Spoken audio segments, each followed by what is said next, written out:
Good afternoon. It's Wednesday, the 20th of May. I'm Erin Viner, and this is IBA News broadcasting from Jerusalem.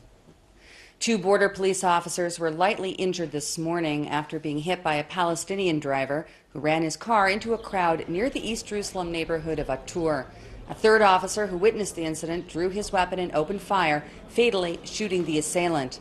The wounded 20-year-old female and 19-year-old male officers were evacuated to nearby hospitals. According to an initial investigation, the 41-year-old Palestinian resident of East Jerusalem, the neighborhood of Jebel Mukaber, swerved his vehicle into the police, who were on a routine security patrol. Police Commissioner Yochanan Danino praised the 3rd officer's conduct, saying that the terrorist was neutralized before perpetuating further harm to innocent people. Prime Minister Benjamin Netanyahu and Defense Minister Moshe Ya'alon have decided to suspend until further notice a new directive that barred Palestinians from traveling on regular Israeli bus lines with Jewish settlers when returning to the West Bank.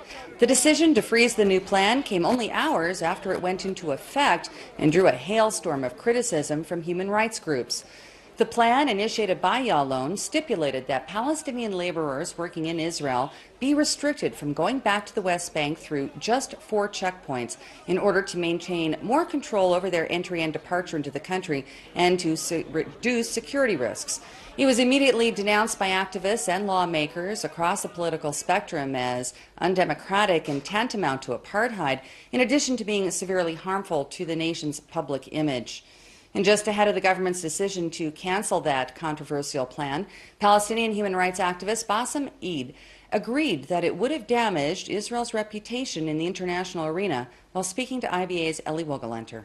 Fortunately, I think that is such kind of separation. It's just only harassing the reputation of the democracy of the State of Israel among the international community. It doesn't matter, for the Palestinians what they are thinking about it, but I think that the Israelis and the State of Israel and the government of Israel must have to know that such kind of separation will add another harassment to the reputation of the State of Israel among the international community. One of the reasons being given for doing it is because of the security situation. Do you believe that argument? Nobody believes such kind of arguments. This morning I heard on the radio for such kind of wonderful analysis, from Benny Ketzofer. What he said to Razi Barkai, I will never buy it. The international community will never marketing for Israel, and it will be very difficult for the State of Israel to market such kind of arguments for the international community. On a practical level, they talk, how will the Palestinians make their way home? Don't worry about the Palestinians. I believe that the Palestinians will know exactly how to make their way homes. The question is, who is going to suffer more from such kind of separation, Palestinians or the State of Israel? Do we know how many Palestinians we're talking about who are coming from the West Bank who have work permits to work inside Israel? We have around 70,000 Palestinian workers daily crossing such kind of checkpoints or gates or whatever you call it to go to work in Israel. I think that's also will put Israel in a huge kind of pressure, not only from the 4 specific baths that the Palestinian workers must have to go back home from, but I think that that's also probably will harass the Israeli security, and Israel will exactly get the opposite results of what they are planning for. European Foreign Policy Chief Federica Mogherini is in the region in an effort to help facilitate the revival of the peace process between Israel and the Palestinians. The 41-year-old Italian diplomat is slated to meet with Prime Minister Netanyahu in Jerusalem this evening after holding earlier talks with Palestinian negotiator Saeb Erekat at the PA headquarters in Ramallah. 6 months into her tenure, Rome's former foreign minister is eager to leverage Europe's position as Israel's biggest trading partner and the Palestinians' top donor. With just 18 months remaining in the Obama presidency and in the absence of a new push from Washington, Mogherini is believed to be stepping in with the hope of filling the void in the Middle East with a change in EU diplomacy. The newly appointed United Nations Special Envoy to the Middle East is calling on the international community to take a greater role in helping to alleviate the plight of the 1.8 million Palestinians living in Gaza.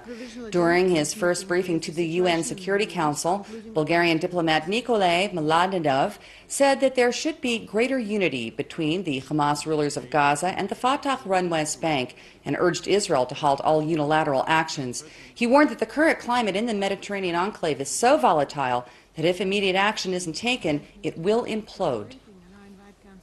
As the threat from the Islamic State continues to escalate, the United States and Israel have just completed joint air exercises in the south of the country. The U.S. Air Force officers who took part said that the military relationship between the two countries has never been stronger. We get more in this report from IBA's Dennis Zinn. Israel and U.S. military went through their paces this week during an intensive joint exercise in the south of the country. On the agenda were low-level radar evading missions, as well as long-distance troop transport and paratroop drops. The motivation on both sides was high. Well, here in Israel, they have a lot to offer training-wise for us, a lot of training that we wouldn't get elsewhere, low levels and assault landings and airdrops, typical stuff that we train to. So it's been really great. But when asked whether the combat scenario related to Iran, U.S. squadron leader Captain Fred politely evaded the question. His Israeli counterpart, Lieutenant Colonel Amiram Yakira, the commander of the Shimshon Hercules squadron, said these exercises are planned years in advance and are carried out according to schedule. However, he did add that the close cooperation between the two air forces has even tightened in recent months. Our relationship is very important with the Israelis. We have a great relationship, and we want to keep it that way. So being here, truly an honor, and we look forward to coming here again in the future.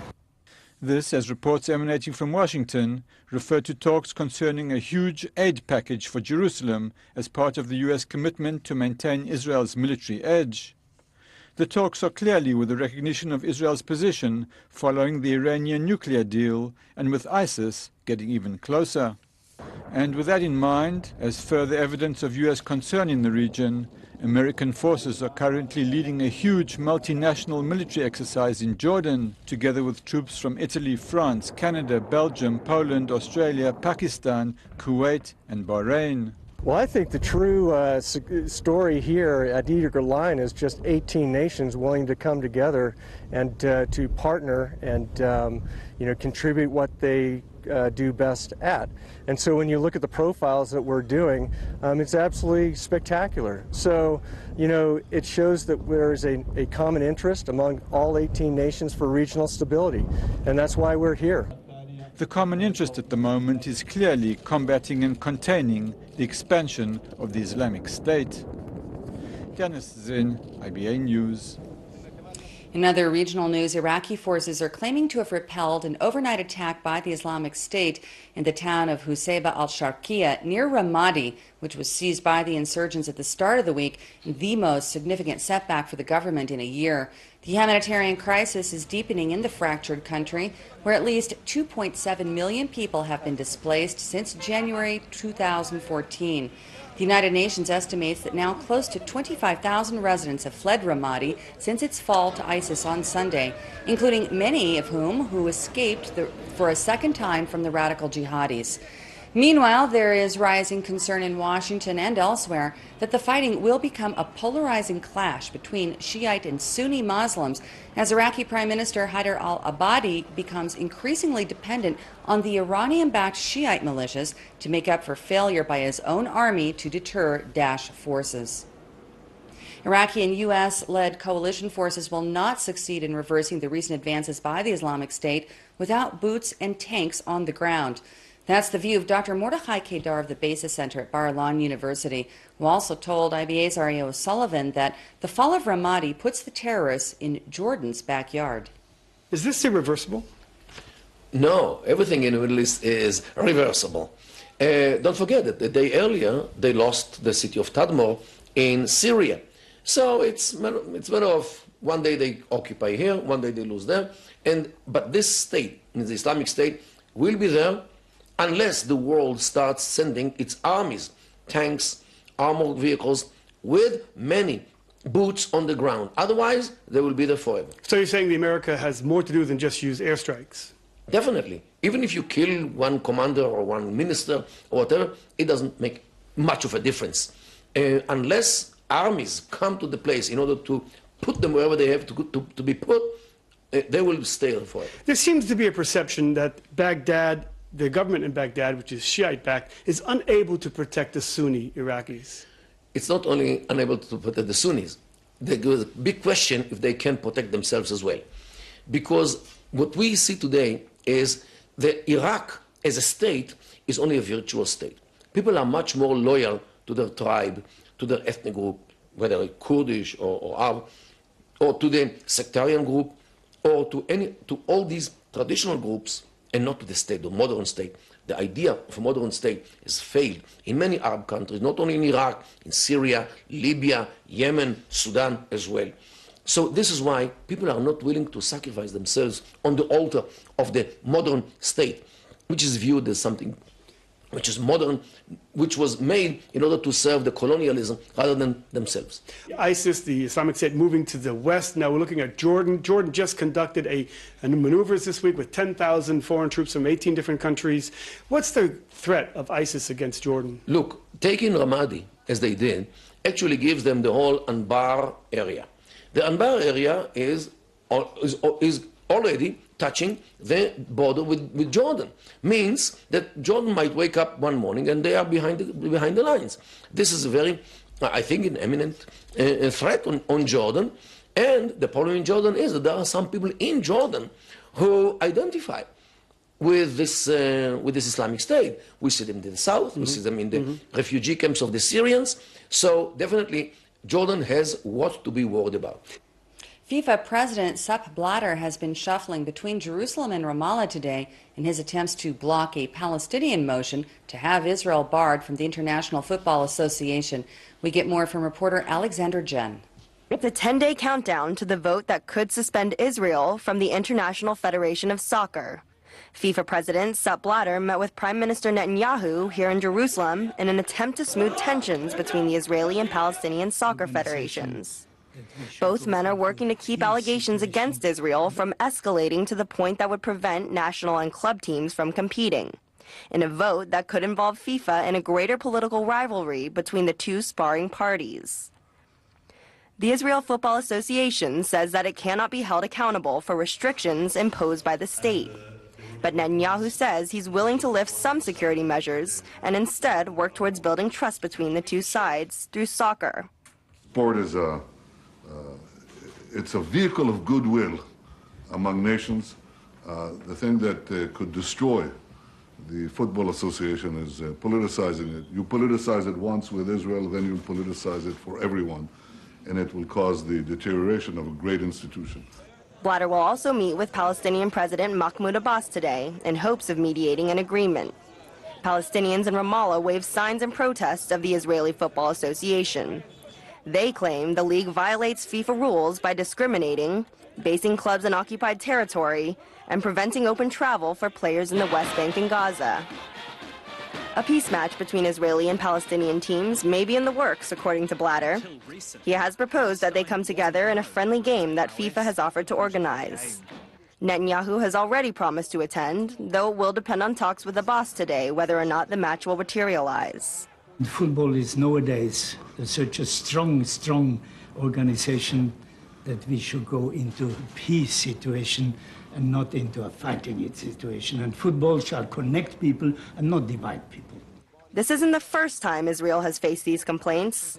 For 3 years now, Palestinians have been trying to get Israeli clubs suspended from playing as perceived punishment for the treatment of their athletes. In the past, a vote has always been avoided. Even if the proposal does go to a vote, the Palestinian Football Association would need a 75% majority to pass, a staggering 160 votes. This football of Israel shall help the football of Palestine, and we shall find solutions. And in the past, Israel football has helped Palestine football. Through his Peace Foundation, former President Shimon Peres created the Twinned Peace Soccer School, now in its 13th year. The program fosters relationships between Israeli and Palestinian cities, joining kids from both sides in the name of soccer. Through the game, Jewish and Arab kids come together to play matches and learn about the sport and about each other. The last event was held in September following Operation Protective Edge. It was a demonstration of peace and coexistence, a bridge between Israel and Palestine through the game of football. Though right now it's merely a proposal, we may see the rival soccer federations take to the field to work out their differences, much like the kids of the Twinned Peace Soccer School. Alexandra Jen for IBA News. One of the world's leading experts in anti-Semitism, Professor Robert Wistrich, has passed away at the age of 70. He died of a heart attack in Rome, where he had been scheduled to address the Italian Senate about the rise of anti-Semitism in Europe. Wistrich was a professor of Jewish and European history and the head of the Vidal Sassoon Center for the Study of Anti-Semitism at the Hebrew University in Jerusalem. He was also a prolific author of books and essays on the topic and was a regular guest here on IBA News. Here now is a portion of an interview that he gave last month about the recent spike of anti-Jewish activity in Europe. Living through the most difficult period that Jews have experienced in Europe since 1945, where it has actually become quite dangerous for Jews to manifest any external sign of their Jewishness in a public place.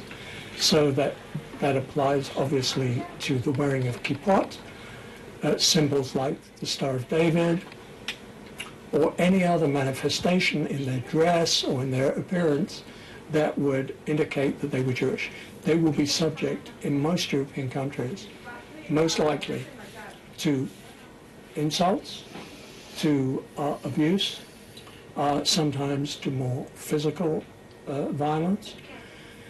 And there are certain places and countries where if you would wear a kippah, let's say in the Paris metro, or in Holland, or in Sweden, in certain places.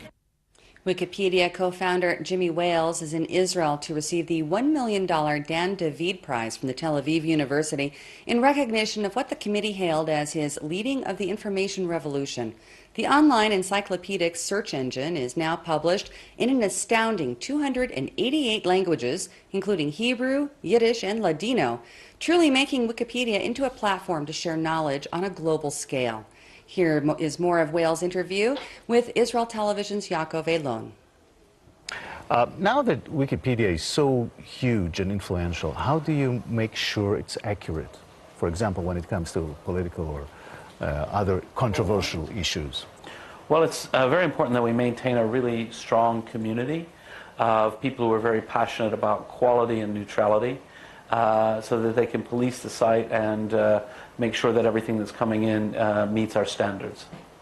I'm sure you had to struggle with many political initiatives to doctor terms on Wikipedia. Let's just take, for example, the Israeli-Palestinian issue. You have a lot of that happening? Yeah, of course. I mean, all around the world, people take an interest in various controversies, and you know, there's often extensive dialogue and debate. We try to keep everything open and transparent, and we have a lot of rules about behavior in terms of being not insulting behavior, being kind to others, a real focus on the facts and reliable sources rather than just people posting whatever their random opinions are. If someone wants to post their opinions or their own analysis of something, they should go and start a blog. This is not what Wikipedia is about. But when does free and willing information stop and distortion begins? How do we know? Well, I think it really is about focusing on making sure that Wikipedia reflects what has been said in reliable sources. That is the most potent way of saying. If you see something in Wikipedia and it sounds incorrect or wrong, there should be a footnote. You should click the footnote and go and see what the original source had to say. Did you ever consider using professional editors? No, not really. I mean, it doesn't seem to be anything that's necessary. There's a lot of areas for improvement, but we think that the strongest way to improve Wikipedia is by investing in the software tools so that the editors have better ability to monitor, better ability to edit, a more open environment. Okay, guess where I'm reading this from, okay? In March 2008, Wells was accused by former Wikimedia Foundation employee Denny Wu of misusing the foundation's funds for recreational purposes. Probably from Wikipedia, I'm guessing. Right. Don't you wish it wasn't there? Well, it's true that he said that, but I think if you keep reading, you'll see that it was adamantly denied and disproven. So it's just an old thing from the past, you know. It's part of history. You don't have a problem with this sitting there forever? No, it's fine. It's part of history. Part of history. People say things that aren't true, so what? Well, what's next? Where else can this principle serve more people? Well, I think the biggest thing looking forward for Wikipedia is the growth in the languages of the developing world. That's something we're really excited about as the next billion people come online. We want to have Wikipedia ready to welcome them so they can begin to build Wikipedia in their own language. And your own next challenge with this? Well, I think one of the big challenges for us is making sure that the mobile experience for people coming in the developing world is very good. The most people who are coming on in the developing world will be coming on a mobile device, so obviously that's a real top priority. Jamie Wells, thank you very much. Thank you. Can a patient with Parkinson's disease run in a marathon? 43-year-old Israeli Guy Yochanan says yes, he can, and went out to prove it. Just ahead of tomorrow's observance of Parkinson's Awareness Day, Yochanan managed to run 16 kilometers in the annual Medtronic Marathon in the American city of Minneapolis. Ahead of the event, he underwent deep brain stimulation therapy involving the use of a surgically implanted device similar to a cardiac pacemaker that delivers carefully controlled electrical stimulation to precisely targeted areas of the brain. Yochanan says that the Medtronic device has changed his life, and he very much hopes that his participation in the marathon will help to raise awareness of the degenerative disorder. In local finance, both the shekel and share prices on the Tel Aviv Stock Exchange put in a mixed performance today. Here's a look at the afternoon numbers.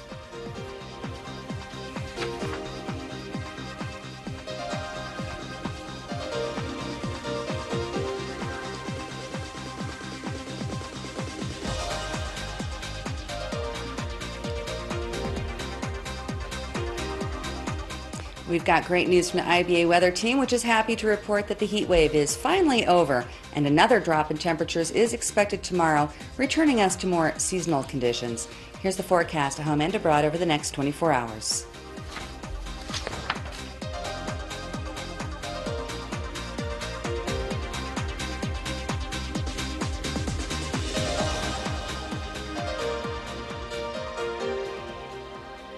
Thank you for being with us this afternoon. I'll be back at this desk tomorrow. Hope to see you then. I'm Erin Viner, wishing you a wonderful evening and shalom from Jerusalem.